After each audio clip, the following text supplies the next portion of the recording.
So, here we are.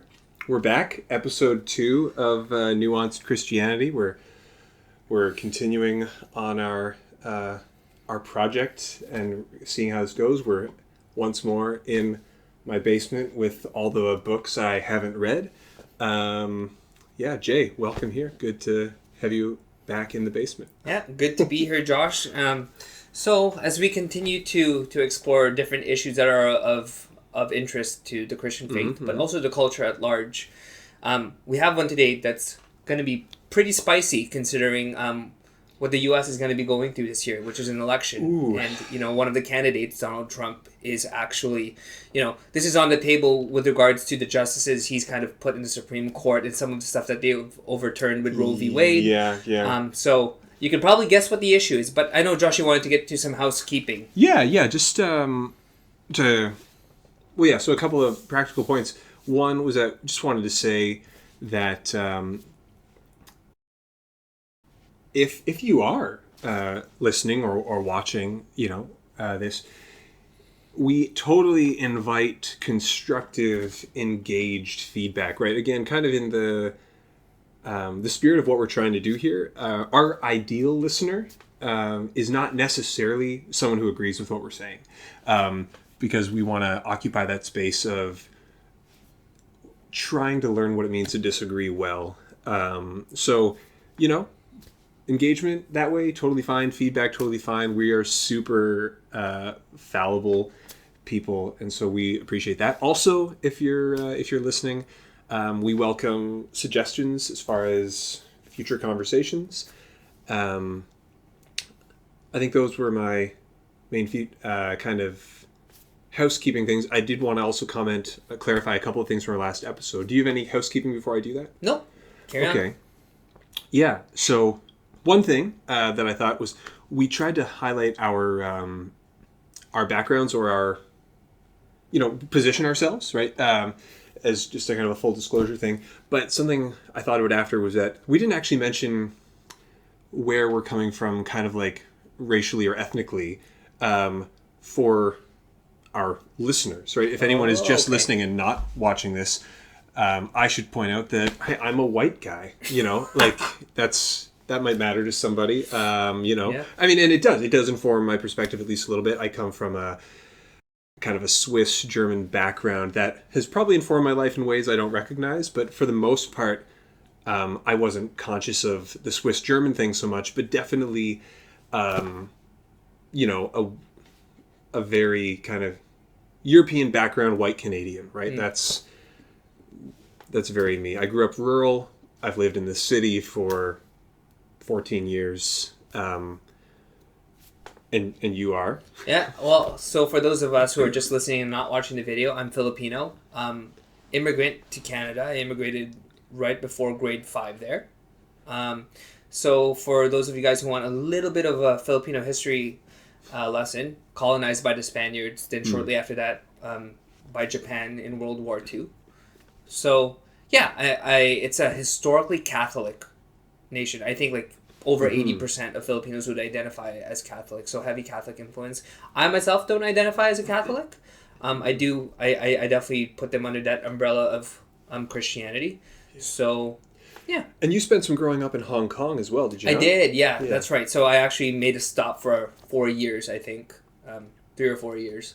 And then came to Canada when? Roughly 10 years old.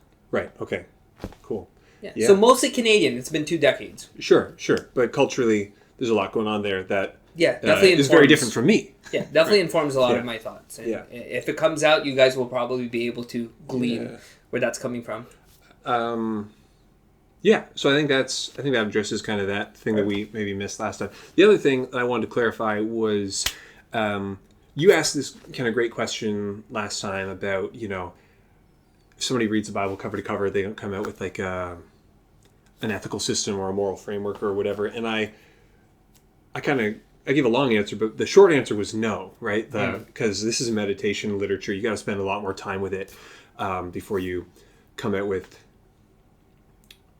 Well, yeah, the idea is that it's going to give you the wisdom to try to engage with stuff, but maybe not a checklist kind of kind of system. I wanted to clarify that a bit because I think somebody listening to that might think, Josh, have you even read the Bible? Like, I mean, there's clearly a lot of stuff in there. And the first thing that jumps to mind is, Jesus said, love your neighbor, right? Right. Love the Lord your God with all your heart, soul, mind, and strength, and love your neighbor as yourself. And I would say that I think most folks would agree pretty concretely, based on Jesus, that as far as interpersonal ethics go, love your neighbor as yourself is kind of, it's the one, right?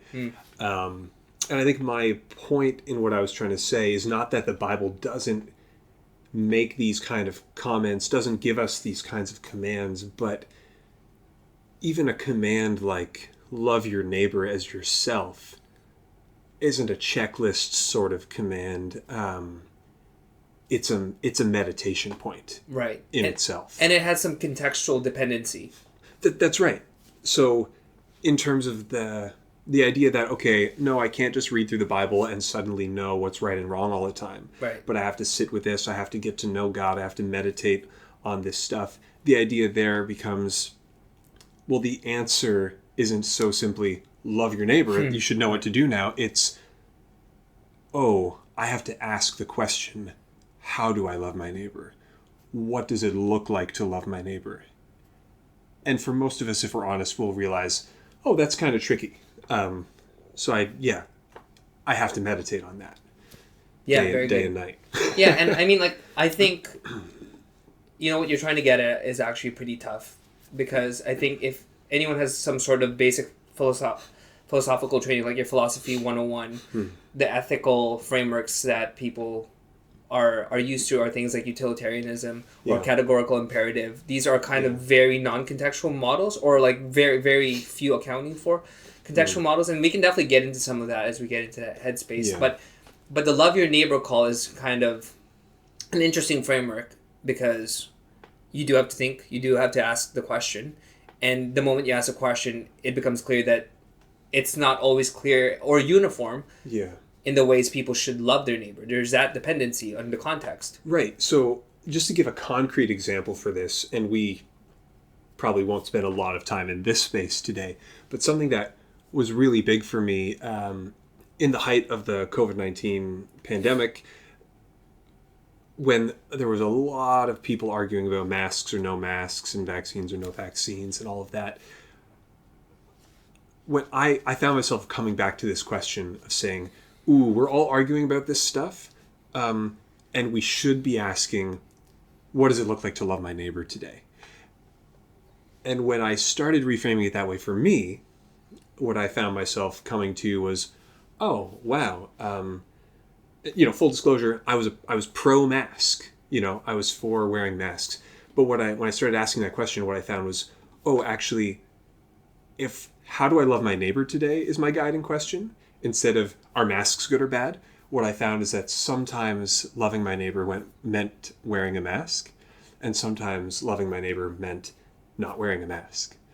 And I had to be willing to do that for the sake of loving my neighbor. So, different question. For sure.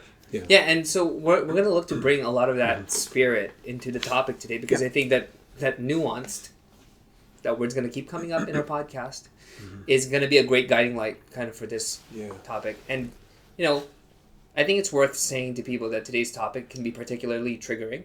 Yeah. So, take your time with the topic. Josh and I, again, completely fallible. And we're doing our best. Yeah. And we are willing to grant you guys that assumption too, that you're doing your best. Yeah, right. That's the point, right? We kind of concluded that way last time, is we just got to try to do our best. So we're talking about abortion.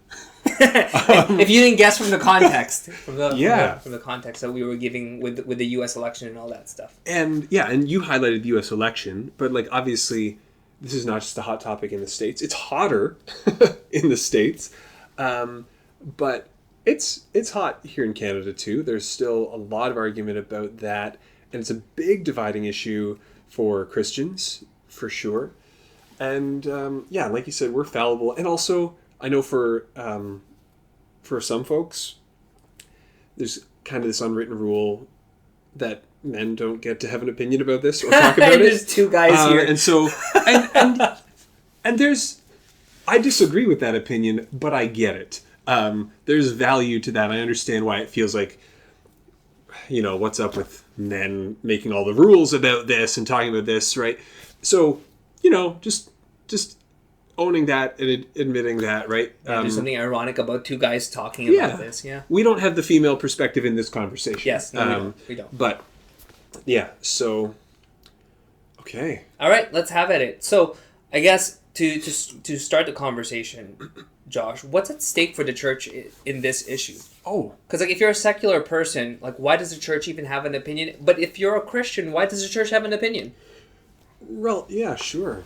I mean, that's a super interesting question, right? Because why does the church have an opinion?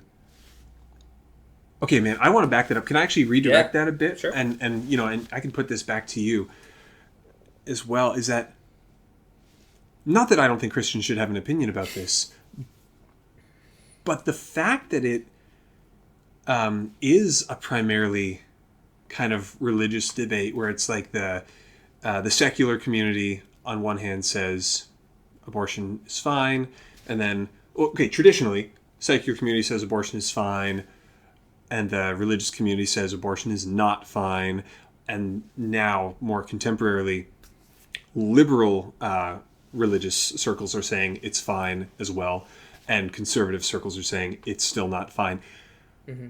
How did we get there? I'm actually not entirely sure. And I have questions with this for philosophy reasons, but we can jump into that in a minute. I just want to, and again, we're, you can interrupt me here, right? We're going back and forth on this. So if I were to kind of graph a political landscape of how we got here, I would say that the questions and even the lenses that people bring to bear on these issues have kind of gone through a cyclical. It's almost like fashion, right? Like the kinds of arguments people use are different each time. Yeah. So I would say in the 80s, people were asking the scientific question, is this a life? Right. Right? So that's one lens. And then in the 2000s, somewhere in the 2000s, it kind of became a women's rights issue, which is not a question of science. And the argument of which life supersedes which life became more in fashion.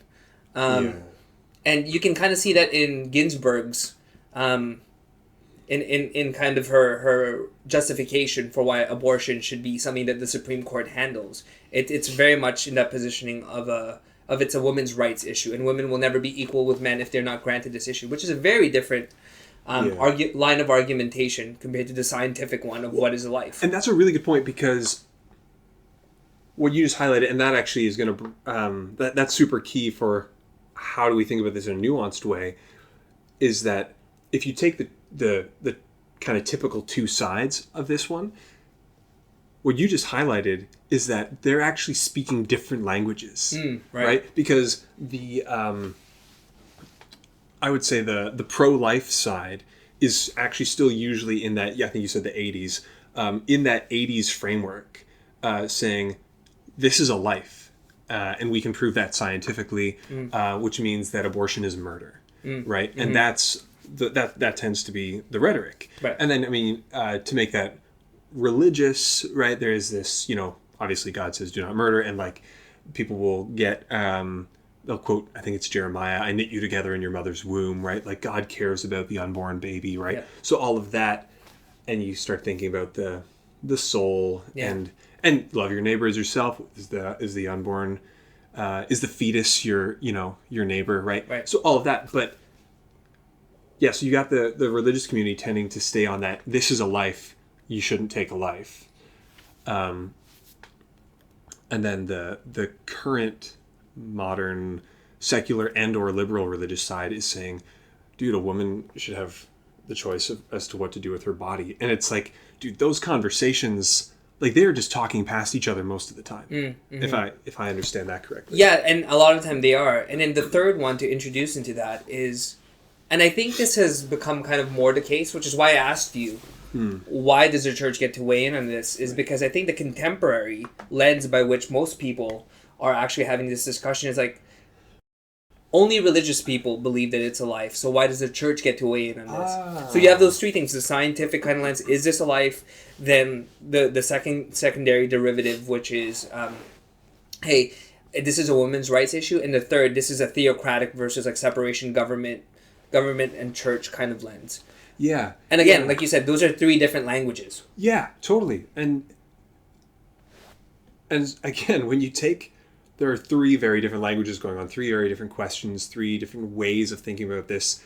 And when you take all of that complexity and you boil it down to pro-life or pro-choice, do you think abortion is right or wrong? Do you think abortion should be legal or illegal? It's like, you just take it to that simple dichotomy. It's like, dude, right. That is not even, like, how do you boil it down to that binary? When, I mean, you might have even different positions on all three of those kind of categories that you brought up, right? Right. Which again leads to a nuanced conversation about how do we look at this. I mean, obviously on a legal perspective, it has to be legal or illegal. Yeah, right? That's So right. we come up with that binary in a pretty practical way, but in the sense of values and how we talk about it in church and even just among Christian communities or, you know, friends or heck, Christian and secular, like how we just have conversations about this and the way that can be so dividing and emotions get really flared up. At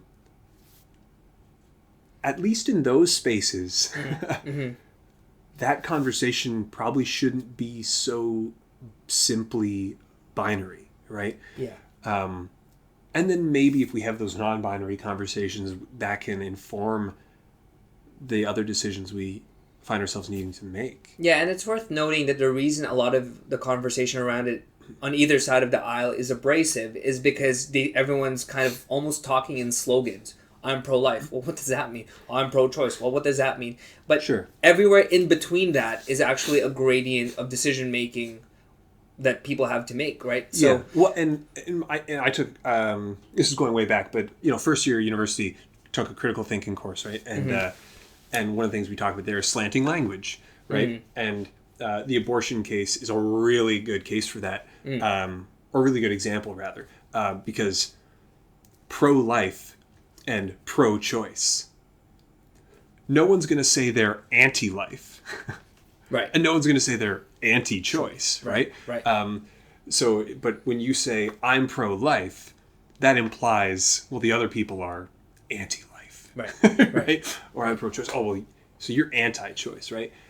So that's slanting language. Right. It exists to eliminate nuance. No, that's good because, yeah, and I think it's worth noting too that, you know, this question is, it has decades to it, and people have put a lot of thought into it, and like the church has split off. Like more Christians of more liberal bent are, you know, they identify more with the pro-choice side, whereas like 50 plus years ago, there wasn't even that strain of Christianity that could find that palatable. Yeah. So that's interesting.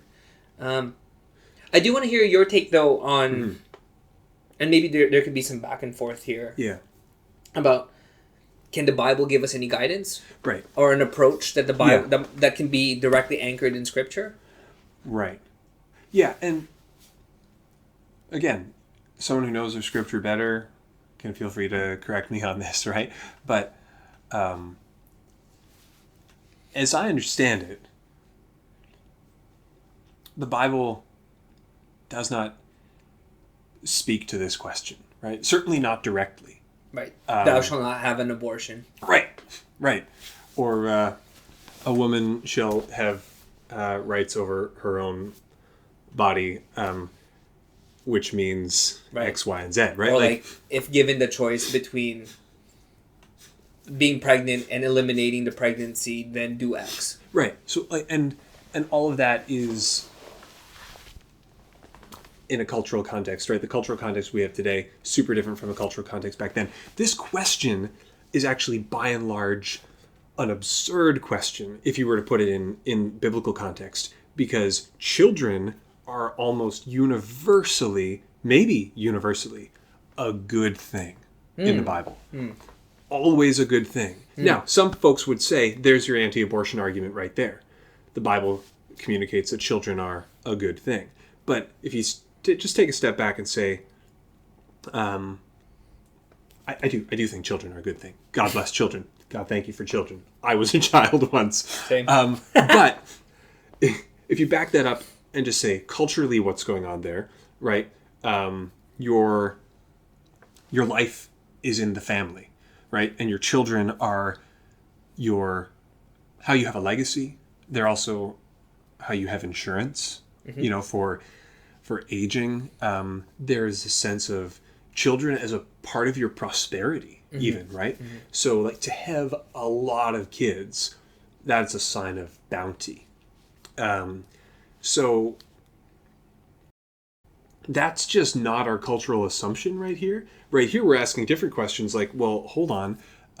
If I want to pursue higher education, then it's going to really suck if I'm pregnant at 19, right? That clearly is just not a question that is going to show up or even make sense in the biblical kind of landscape of that. Yeah, well, and let's steelman that one. Yeah. If I get pregnant in this unwanted time and I'm currently pursuing higher education is also the key that unlocks a lot of economic opportunity in this version. Yeah. So like that's like probably the strongest form of that argument. Yeah. And then people will apply that and say, I want what's best if I do decide to have a kid. Right. That's right. That's probably the strongest form of that argument. Yeah, the kid isn't going to be your assurance and your bounty and your insurance in our context. Your kid is going to be your responsibility, at some stage a liability, and we're thinking about, say, that higher education as that bounty, the insurance, the creating a context in which I can have kids and give the best to them, right? So, so just naming that, different questions and assumptions at play culturally should already just make us go, I'm not going to get a direct answer on this from the Bible.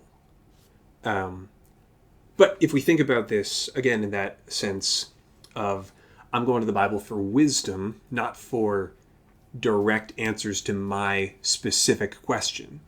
But if I want the Bible to be what shapes me, I'm looking for the Spirit to speak to me through the Bible over the long haul, right? Then I think we can be informed from this, or informed to address this. But I think that it's going to take us... My current approach, based on trying to meditate on this, is that we will find that we are not necessarily asking the right question. That's often my experience. I don't know how you... Or I don't know if you want me to say more about that or... Well, I mean, let me engage with that. So, the current way you're going about it is, to look for the Bible for wisdom because it doesn't give you a direct answer. Yeah. Which, I agree that it doesn't give you a direct answer, but, how many layers are we away from a direct answer? And I think kind of the contemporary evangelical position would be to say, we're not that many layers away from here. And we don't just get wisdom from the Bible, we get a lot of our morality from it, too. Yeah. And so... I think that's what's at stake for the Christian position or the theistic position, the one that believes in God, saying, hey, there probably is a moral answer based on some of the language used in the Bible. They would probably grant you that there isn't a direct, hey, don't do this or do this. But they would say, but if you look at some of the texts in the Bible, it's heavily slanted, or they're perceiving it as heavily slanted towards the pro-life side. Yeah, and I think there's also... talking about what's at stake, there's this question of a soul, right? So are humans just a biological reality, or are we some kind of spiritual being, right? Do we have a soul? And then if you acknowledge that a human is something more than just a biological reality, then the idea of keeping a life from being born, or ending a new biological life, is more than that. It's ending something holy, right? In a sense. And so, well, and that becomes an affront to the image of God, right? Humans are made in the image of God, and so there's all of these things are definitely at stake for that kind of perspective, which I think is totally reasonable. Okay, but just to back up to, that idea of, I think that, again, for me, I'm at a point where I think that the question should be a different question. Okay. And so let me just kind of make that case for a second. So I would say, and this is going to be true, I think, for a lot of different questions that we come up with going forward, is we're going to run into what I'm going to call right now the idea of a false or misdirected binary. Okay, go for it. So basically, we're presented with abortion is okay or abortion is not okay. And that's the question. People want you to answer that question. Right. And so, if that's a false binary, then it means that the truth would be maybe or sometimes, right? Sometimes it's okay, sometimes it's not okay. That's your false binary situation. Misdirected binary is just that, okay, maybe there's a right or wrong answer there, but it's not as valuable as a better question. And so for me, when we have this question kind of dividing us, and someone asks me, well, are you pro-life or pro-choice? I actually say, that's not the question I want to answer. And when I look at the Bible, I don't know what it has to say to this exactly. But when I look at the Bible, I find out that I should love women and I should love children. Yeah. And so then I go back to that question, that more meditative question of, how do I do that? Right? And so when we're just saying, okay, I'm pro-life, let's say. If I'm just like, hey, I'm pro-life, and we just argue about that, we overturn Roe v. Wade, right? Or right? We get, we get the legislation we want. Right. Then, okay, cool. Are we spending that much energy figuring out how to love women and children? Because now we've got these women who are pregnant, who don't want to be pregnant, who are distressed, who don't know what to do, right, and they need support, right? We're having children born into that context who need support, right? So how do I love women and how do I love children is just a bigger question. If you are pro-choice, then again you get that legislation, cool. It's abortion is legal, and you're happy about that. But it's okay. Well, still, a lot of women have go through a really hard time after they get an abortion. Psychologically, they actually feel that loss. Some feel tremendous weight of guilt. Right.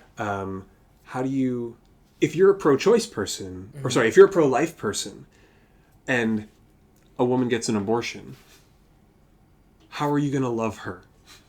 Right? What's the best way to support her, even though she just did the thing that you genuinely believe is wrong? Right. She's suffering now.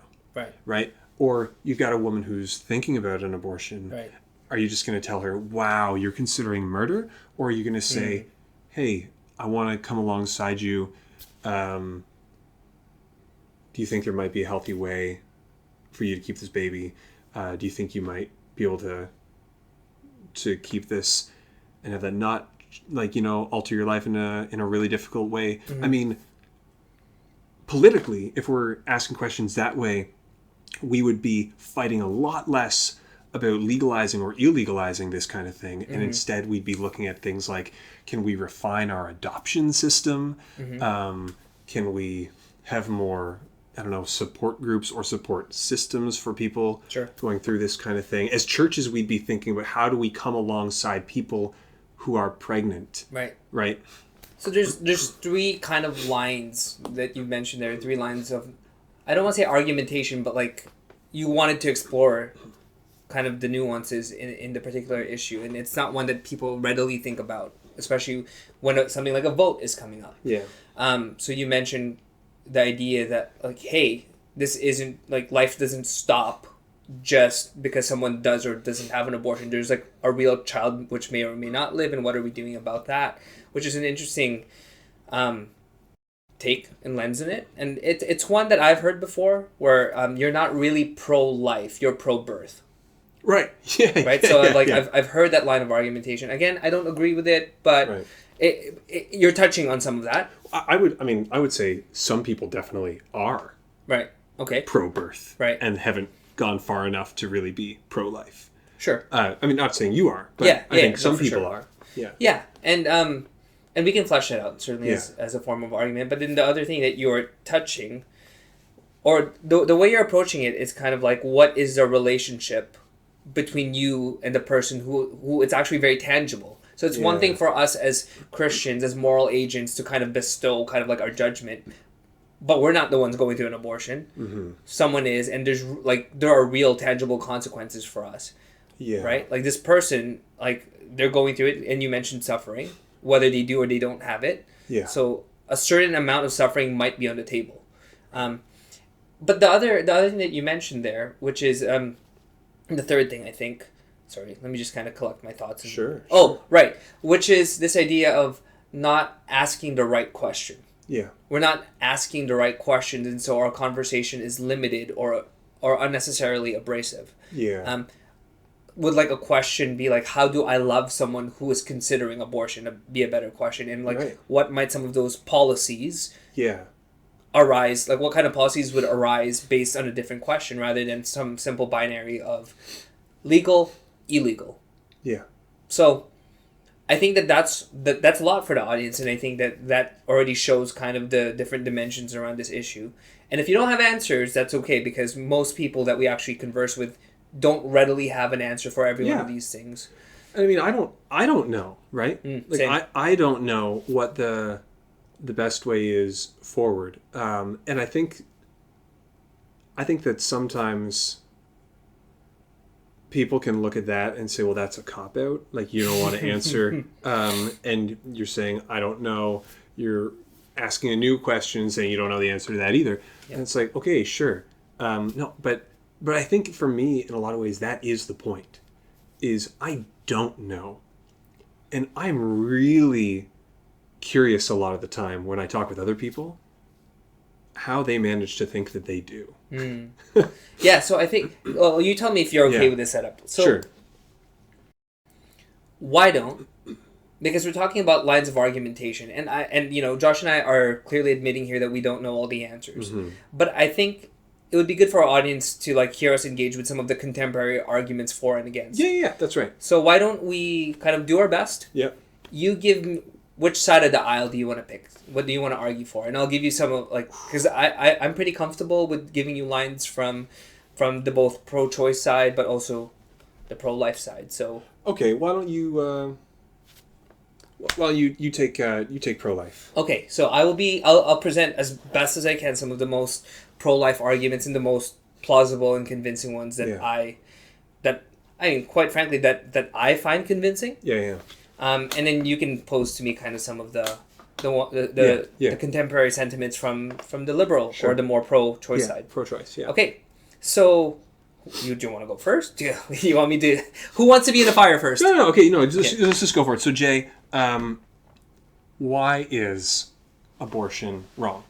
Okay, so if I were to try to ground it in Scripture, mm-hmm. I've already conceded that there's no direct moral law that states, hey, don't have an abortion. Yeah. You and I are on the same page. And I think most evangelicals and most people who identify as Christian will be there. But I think that the direct moral application that they're taking from is the scientific one, which it is a life. Yeah. So life is sacred in the Christian faith and in actually many faith traditions. And I think that there's a lot of... I think the pendulum has swung really far from this idea, like, is it alive, is it not alive? But kind of like distrust from the scientific establishment who says it's not a life, it's a cyst or something, or some derivative of that. A parasite? I mean, parasite. That's like the most aggressive kind of language. Right? But if you found the same organism in Mars, they would be overjoyed. And so you can understand why Christians would distrust the scientific establishment. So you got people from the left saying, it's not a life, science says so. It's like, well, science also would consider it a life if it were anywhere else other than Earth. And life is sacred, and therefore, this is bad. Sorry, and I'm just, whatever, I'm interrupting that flow, but I'm quite curious. Has it been your experience that people will say it's not a life? Yeah, actually, yes. Okay. So I roomed with a biology student, and and actually not just biology students, but people in gender studies would say it's not a life. It's a cyst of some sort, or like they'll use more technical language. And I'm not a biologist, right? Like a blastocyst or something, or or it's a fetus. I think that's the more contemporary. It's not a life, or it's not a baby. It's a fetus. That's right, and that feels like it sanitizes it a little bit to say it's a fetus, not a baby. Right? Yeah. But like other single-celled organisms would receive the categorization of life, so it just kind of seems arbitrary to bestow life when it's convenient and when it's not convenient, and that gets to that other Christian argument that says, who are we to play God to bestow what life is and isn't? Right. Well, and sorry, and I know I'm supposed to do the other side, which I will, but to bolster you a bit before we go there, right? So that side, I think you would also highlight, and I've heard this in like pro-life presentations and stuff, for example, where they'll say, at conception, you've got a single-celled organism that has its own DNA. Right. And that's like that's been a big argument that I've heard. Like, this thing has its own DNA. It has its own genetic code. Yeah. So so I think that's been, in my experience, that's been part of the argument. Right. So like, if I were to frame that philosophically, at least the most, and I hope I'm doing a service to, who can speak for all Christians, right? Yeah. Especially Protestants. Protestant men. Right? But I think that the line of argumentation would be, Scripture seems to think that this is a life. Right. We seem to believe through Scripture that life is sacred. Therefore, eliminating it wantonly would be a sin. And sin defined missing the mark. Right. So, indiscriminately kind of ending something that would be classified a life would be missing the mark. And I think that would be the most rigorous form of argumentation. Right. So then I would think kind of and I mean, obviously there's language like murder and stuff that comes into play there too, because if it is ending a life, right, that gets set up as murder. But so I think the other side of this, right, and often the one that I will hear first if I'm hearing people have this conversation is someone will say, but this is my body. Right? Something is happening to my body. And a bunch of dudes in offices are deciding what I get to do with my body. Right. That's not fair. That's not right. Right. So that's a big one for sure. And there's this idea of self-determination. Yeah. And to have autonomy over one's self, over one's life, and over one's body, to be able to make your own choices. And so, to be required to have a baby. To at least carry it to term. To carry it to term, is to say, okay, I now have to go through these 9 months, but in most cases, or maybe, beyond that, right. I have to go through the next 20 years of raising a child, right? But it's like, I don't have self-determination anymore if I am required to keep this child. This this has changed the course of my life in ways that I don't get to make decisions about. And in terms of justice, there's no equality there. Because I'm a pregnant woman. This is happening to my body. I don't get to make choices about it. This is going to alter the direction of my life.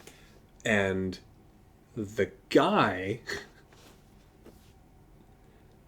he is not carrying a child. Right. He's not carrying a fetus or carrying a child to term. He is not, often he is checking out.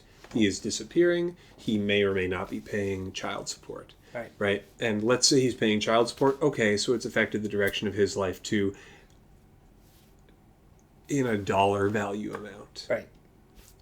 Pretty minor by comparison. So there's a real sense of, it's a real justice issue there. And again, that idea that a man or men somewhere are telling, this woman what she is or is not allowed to do with her body that will set the direction of the rest of her life. That I think is one of the strongest. So you find that compelling? Yeah, I think that's very compelling. I mean, at the very least, I think, forgive me if I step on your toes here or anyone's toes, but at the very least, if you don't find that argument compelling, I think you got to be pretty cold to not let that, scratch your empathy a little, Yeah.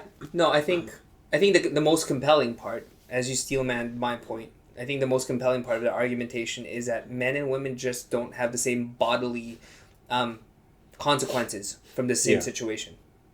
Right? Men do not have to carry a baby to term. It does not change their bodies one iota. Right. Compared to a woman who we are asking if we legalize or illegalize something. Yeah. That's what's at stake, uniquely at stake for a woman. Yeah. And that might be where that sentiment is derived from. A man does not get to tell me what to do, or men in general do not get to weigh in on this side of the issue. Yeah. Which is hilarious because you and I are. We're weighing in on it. We're weighing in on it. But I can hear that. I get that. I feel that sense of injustice. Right. Especially on a lawmaker perspective. Right. Mm-hmm. Yeah. Or a church perspective. Sure. Where the leaders, the highest leaders are, disproportionately male, right? So, and telling women what their moral options are. Yeah, and so that argument was articulated really well by you, I think, and that's where you can get that sense of you're not pro-life, you're pro-birth. You just want me to have this baby, and then you just leave. There's no support. There's no care for the well-being of a woman other than it almost seems, right? Yeah. Other than the fact that she pops this baby out. At least in the extreme cases, it seems that way. At least. Well, right? Is it really in the extremes? Because, the people, let's say the evangelicals who are voting for it to be illegal, they're going to vote and they're going to disappear. Well, no, that's right. You're right. They're not going to follow up, by and large. Right. Yeah, that's right. So I think from a nuanced Christianity perspective, what we're trying to get at here is, okay, if you can take a step back for a second from what you're used to doing, which is having a position pro-life or pro-choice. Mm-hmm. If you can take a step back from the argument that you're used to having, the argument that you're used to making, and you can listen for a second. Right? Can you hear the kind of things that we just said, right? And then say, okay, I'm a pro-choice person, and I'm genuinely hearing your concern for the sanctity of life. Mm-hmm. You're not trying to be a jerk. You care about humans. And as far as you can tell, my position hurts humans. Mm-hmm. Right? Flip it. I'm a pro-life person. Can I listen and look at that pro-choice person and say, okay, wow,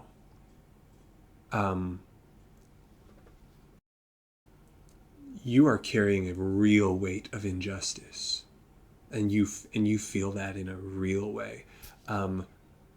What is being required of you is terrifying.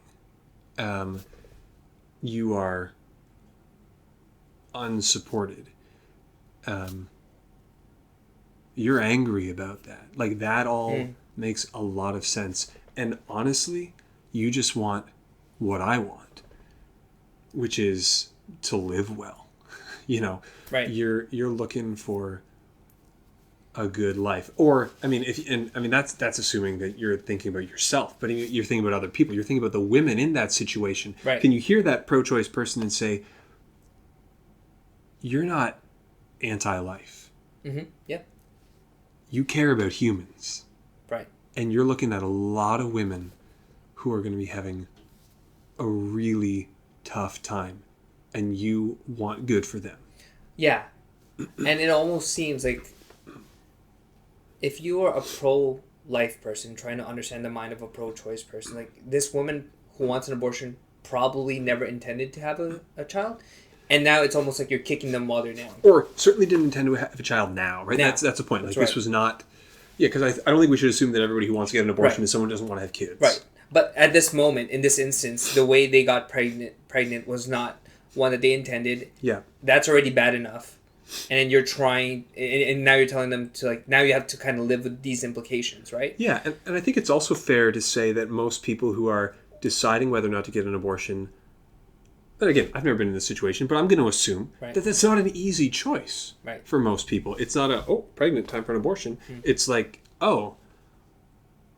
I've been pro-choice, let's say, right?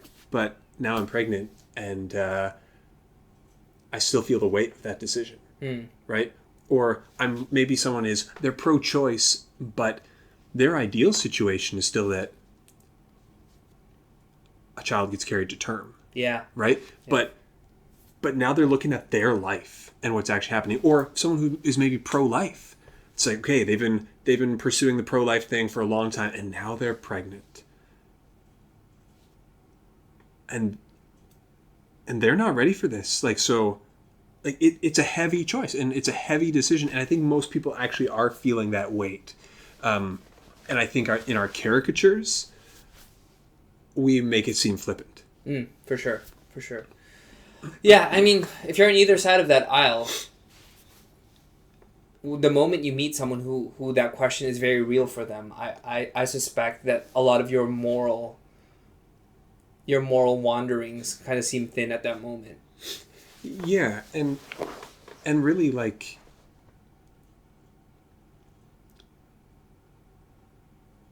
if you're going to try to guilt somebody, okay, guilting somebody is the wrong way to get them to make a good decision. Totally, yeah. I just think that's one point. So, I mean, if you're pro-life and you're guilting somebody, like, man, you are messing with them psychologically. No, I mean, granted, if you genuinely think, hey, you are ignoring facts that are heavy, there's maybe a way to do that, to bring up those facts that is healthier than just straight up guilting somebody. Right. I mean, I think, I think we've heard it or seen the kind of graphic images approach. Yep. Like, hey, look, this is an aborted fetus. And it's like, whoa, that's just not helping right now. But to hear a person where they're at, again, this is in the vein of disagreeing well, or even arguing well, even presenting your position to each other well. If you want to do that, you have to listen first. You have to hear, where is this person at? And then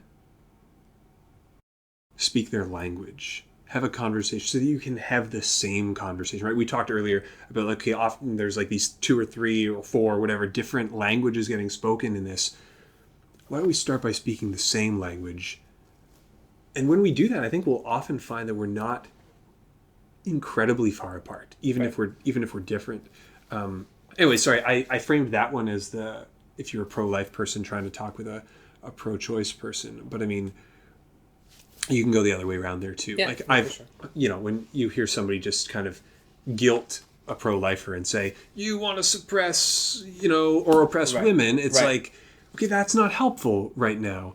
Because no, that's not someone's intention. Right. Hear them, get what they're saying, and then try to help them understand. We're both actually trying to be on the side of life and justice. Mm-hmm. We want people to not be oppressed. I think that's true of both sides.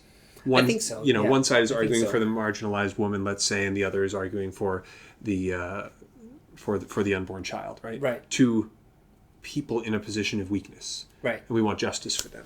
I think it's worth also kind of having, like, at least at this section of the conversation, saying that you and I are talking about abortion generally. Yeah. I mean, some of the nuance, if you guys are aware, with the abortion topic is, and Donald Trump actually mentioned this in the debate. If you guys tuned into the first, there.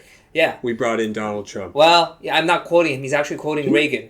Whoa. So he's We quoting brought in Donald Trump and Ronald Reagan. Reagan. That's right. So there are some people who make caveats, right? Like, this becomes more okay in cases of rape, in cases Right. of like incest, or where you have to choose between the life of a mother and the life of a of the baby that's about to be born.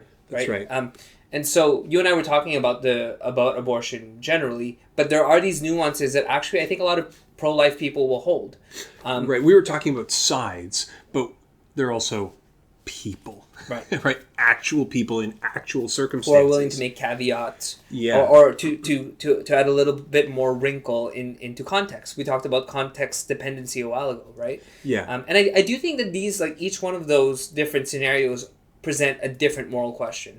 Well, and every person, and like just to go back to the idea of the individual person, is a person in their circumstance.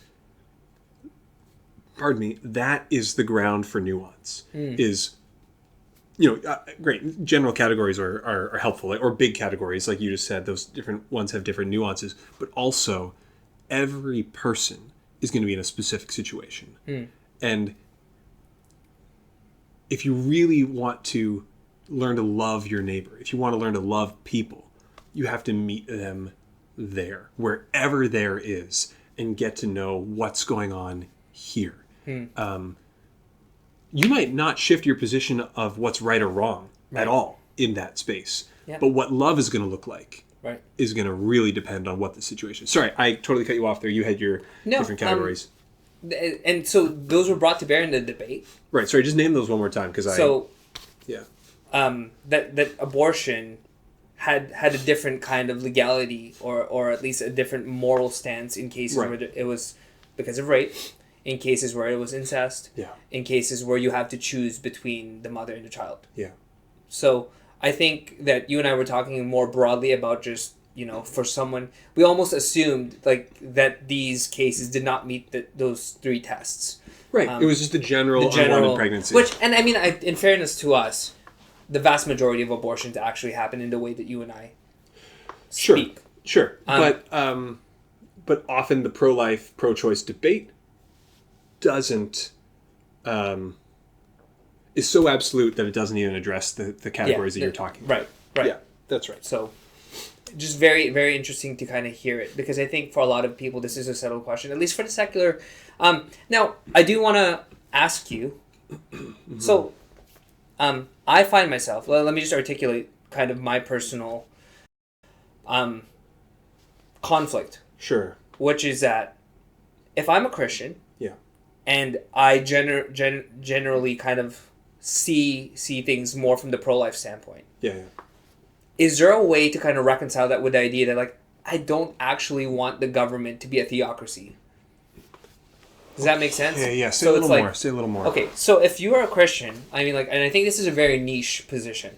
I don't know how many other Christians hold this, but you can be pro-life and yet not want the government to kind of kowtow to the Christian theology. Because in effect, what you would Right. have is like a theocracy. Yeah. right? Like they would govern on Christian morals, which is a little bit weird when you're thinking about the diversity of a population. Right. It's frankly undemocratic. Well, yeah, because right, that's right. Right. It's undemocratic, but then the mechanism by which you articulate your political voice is by voting, and they do ask people to vote their conscience. Yeah. Yeah. So it's kind of so. How do you reconcile that for people who might feel that way? It's like, well, I'm pro-life, but it would be weird if the government legislated based on my religious values, which I don't want them to do because I actually believe in the separation of church and state. Right. Right. Right. So, well, I mean, I think that people tend to take two different kind of angles on that, right? Which largely end up in opposite sort of activities. Because I think one would be, okay, someone is pro-life. They don't want this to be about religion. They don't believe in legislating morality. Right. They just take a completely legal philosophy approach, right? And actually, I mean, I've heard some of that argument. I think it's, well, I mean, just to get, in that space, oh man, maybe I shouldn't go down this rabbit hole. But basically, there's a pretty good argument there that is fascinating on like a legal philosophy level of just to say, okay, humans are biological. You just start at that assumption. Humans are biological. You might say, well, what defines a human is their human DNA. A human being, like that's a human being. It's wrong to, like we've legislated that it is murder, right, to kill a human being. Then you just make that biological argument that at conception you get DNA that is unique to that being. So now this is a being that needs to be protected. If you actively abort that, then that's actively taking the life of a human being, therefore murder, and that's just kind of your like logical deductive sort of argument. The other approach, which would be to say, okay, I'm pro-life, but I don't believe in this kind of theocratic or trying to legislate Christianity or govern morality that way. So you actually take a hands-off approach on the kind of political, on the policy level. You take a hands-off approach, and then you say, okay, because this is not a theocracy, because this is not a Christianity-governed society, I don't hold this society to that standard. I don't hold them to that level of account. So let them make whatever laws they're going to make. On the ground, I'm going to be encouraging people to make pro-life choices. Right? I'm going to advocate that way. And I mean, voting your conscience and stuff, you might still do that, but you'll be paying attention to what we talked before, right? Like idea smuggling, right? And like bill bundling, where you're like, okay, you would want to vote. If you had the opportunity, you might want to vote against that because you would think, well, that's going to reduce, murder or something like that, right? But what else is it being bundled with, right? But no, I think the two general would be like you just take that as a legal argument, or the other one is we'll be hands off on a policy level and just work with people on the ground. That's a really interesting question. That, yeah, and I mean, where it's coming from is that you can't, I think when Christians before they try to apply the moral layer, like Christians believe in the idea of salvation and redemption. Yeah, but you can't legislate those either. And so to expect if you wouldn't legislate salvation, because you can't, why would you legislate some of the moral applications that come from that if you believe that the Bible speaks to like pro-life morality? Yeah. Like it would be weird that you would expect unbelievers to legislate the way believers think. Yeah, I mean, and so I think you have to. Ooh, that is still so tough though, right? Like because you're asking to vote your conscience. Well, and you should. You should be voting your conscience, right? I mean, there's this question of what do I think is right and wrong, and I guess on a more political theory sort of level, what do I think leads to the healthy function of society, right? Oh, also, and I wanted to jump on this one earlier. One of the things that we're totally missing in our pro-life, pro-choice debate, or rather, one of the things that informs our debate is individualism, right? Like, we are totally in this individualist culture, which lends itself towards not loving the woman or the child, right? Just kind of, leaving them be, or we're just thinking about individual moral responsibility, right? What we're not thinking about is communities. So we are talking about, well, I should have rights over my own body or not, right? We are talking about your moral responsibility for an abortion. Right. And so that's why we have to determine if abortion is right or wrong, because you, as the person considering an abortion, are making a moral choice, right? Right or wrong. But what if we backed up and took a more communal approach, which again, the Bible tends towards, much more than we do anyways in our society, tends towards communal sort of thinking. And it's like, well, actually, a child might not be your moral responsibility or your general responsibility. A child is our responsibility, right? So if a child is going to be born, how are we as a community going to take care of this person? Or, oh, someone is pregnant, and you might think, you value that a child be taken to term. It's like, okay, well, so as a community, we now have to help that happen. We have to support that woman to bring this child to term. We have to support that woman as she's continuing to pursue her education. We have to support that child after the child is born, getting them plugged in with a healthy family, or helping the woman take care of that child if they want to keep it right. So all of that is so much more complicated and more nuanced than just pro-life. Right? For sure. So, and again, I think that the pro-choice thing operates on the individualist assumption, and because that's the society that we're in right now. And actually, if you're a pro-lifer and you think about the fact that we are in an individualist society,